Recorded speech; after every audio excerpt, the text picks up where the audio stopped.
Assalamualaikum warahmatullahi wabarakatuh. Sampai detik ini saya tidak pernah menarik ucapan saya tentang mengatakan haram untuk kedatangan Menteri Agama ke ranah Minang. Karena obatnya cuma ada 3. 1, minta maaf kepada umat Islam. Yang kedua, taubat kepada Allah. Dan ketiga, mencabut pernyataannya itu. Kemudian Pak, pernyataan itu apakah pernyataan Bapak sendiri sebagai Ketua Alkam atau pernyataan masyarakat atau ini Mama Sumatera Barat?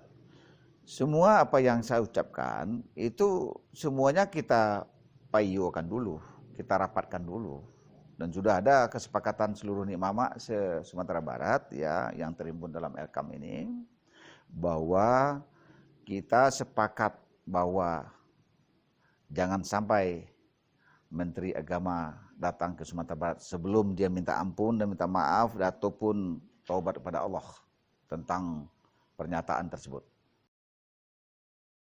Kami Nenek Mama Alam Poduo, Solok Selatan siap mendukung Ketua Elkam Sumatera Barat terkait dengan pernyataan Menteri Agama. Allah Akbar.